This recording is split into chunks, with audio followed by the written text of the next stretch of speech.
तो मुंबई की इस खबर के बाद न्यूज काउंटर में वक्त हो चला है अगली खबर का, और बात फिल्मी स्टाइल में किडनैपिंग की करने जा रहा है। गुरुग्राम में 21 जनवरी को एक चौंकाने वाली घटना सामने आई, जब एक डिलीवरी बॉय का दिन दहाड़े सड़क पर अपहरण कर लिया गया।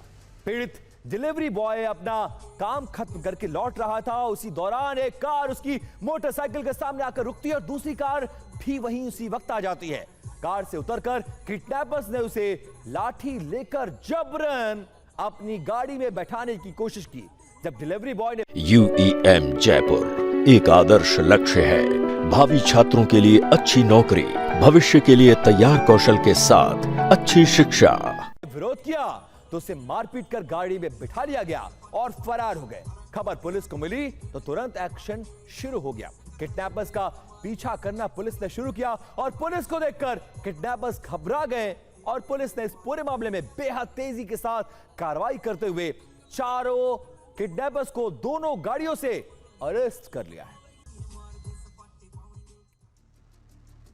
और पहले इस पूरे मामले पर पुलिस ने क्या कुछ कहा है वो सुनिए आप। ERV की गाड़ी स्पॉट पर पहुंच गई थी और विद इन 10 to 15 मिनट्स गाड़ी के द्वारा स्पॉट पर जाकर के और इस घटना को अंजाम जो देने वाले व्यक्ति थे उनको हिरासत में ले लिया गया था। लेटर ऑन जो विक्टिम था उसके द्वारा एक रिटर्न कंप्लेंट पुलिस को फाइल की गई थी। उसने बताया था कि 2 व्यक्तियों के द्वारा उसके साथ मारपीट की गई और उसको किडनैप करने का कोशिश किया गया। और अपहरण की इस खबर के बाद न्यूज काउंटर में अगली जो खबर है वो भी एक अपहरण से जुड़ी हुई है, लेकिन ये खबर आई है चित्रकूट से, जहां पर ये खौफनाक खबर आपको हिलाकर रख देगी। पहले 14 साल के एक बच्चे का अपहरण किया गया, फिरौती मांगी गई, फिर उसकी हत्या कर दी गई। हत्या किसी और ने नहीं बल्कि उसके जानकारों ने ही की है।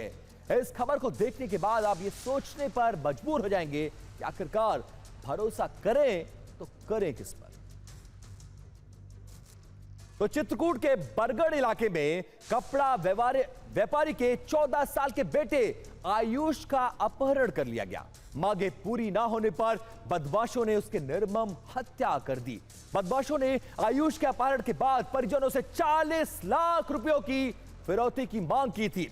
फिरौती की रकम ना मिलने पर बदमाशों ने उसका गला घोंटकर हत्या कर दी। बदमाश कोई नहीं, बच्चे के घर पे रहने वाले किराएदार ही थे। मोटरसाइकिल सिखाने के बहाने पहले बच्चे का अपहरण किया गया और फिर इस हत्याकांड को अंजाम दिया गया। अब आप ये 4 तस्वीरें देखिए और इनसे समझिए कि हत्या की खबर सामने आई तो लोगों ने गुस्से में आकर पूरे हाईवे को ही जाम कर दिया।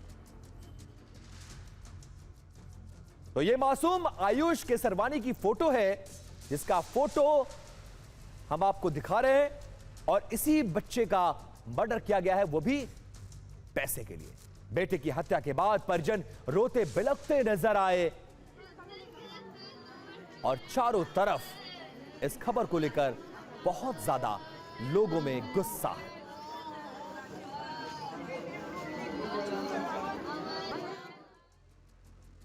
तो इस खबर ने जिसने भी इस खबर को सुना और देखा वो यही सवाल खड़ा कर रहा है कि उसके साथ रहने वाला, उसके घर में किराए पर रहने वाला शख्स कैसे ऐसी जघन्य वारदात को अंजाम दे सकता है। तो अपहरण, हत्या और फिर ऑन द स्पॉट इंसाफ। तो कपड़ा व्यापारी के बेटे का अपहरण किया गया। तो देखिए कुछ ग्राफिक्स और कुछ डिटेल्स हैं यहां पर। देखिए ये वो 2 तस्वीरें देख लीजिए। इसमें पुलिस ने ऑन द स्पॉट फैसला किया है। जब ये दोनों किडनैपर्स पकड़े गए उनके पास से शव बरामद हुआ तो एनकाउंटर में एक शख्स जो इसमें आरोपी था कल्लू, उसके एनकाउंटर में मौत हो चुकी है, जबकि इरफान दूसरा आरोपी एनकाउंटर में घायल है। अब कुछ डिटेल्स जानना बहुत ज्यादा इंपॉर्टेंट है। क्या डिटेल्स है?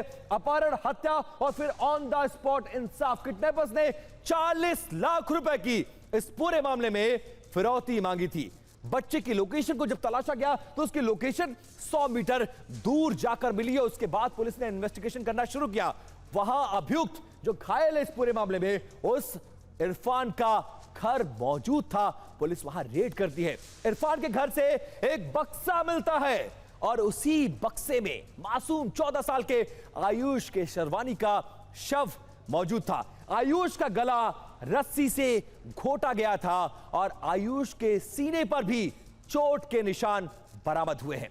शव मिलने से लोगों में जमकर गुस्सा है और जो गुस्साई भीड़ है वो हाईवे को जाम लगा देती है। पुलिस इस पूरे मामले में अभियुक्तों का एनकाउंटर करती है, जिसमें एक अभियुक्त मारा गया है जबकि एक घायल बताया जा रहा है।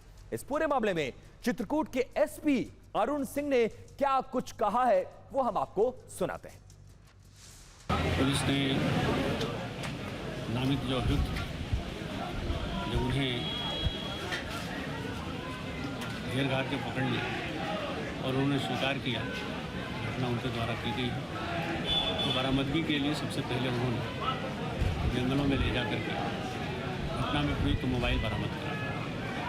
उसके बाद फिर वो डेड बॉडी के नाम पर टहलाने लगे और इसी बीच उन्होंने पुलिस का ही असलहा छीन लिया। उसके ऊपर जानलेवा प्रहार किया, जिससे जवाबी फायरिंग में पुलिस की दोनों बदमाश भी घायल हो गए। माननीय मानवाधिकार आयोग के निर्देशों के अनुसार उन्हें काबू में करके स्थानीय अस्पताल ले जाया गया, जहां डॉक्टरों ने कल्लू नाम के बदमाश को मृत घोषित कर दिया। इरफान नाम बेहतर उपचार के लिए हायर सेंटर रेफर करके प्रयास किया।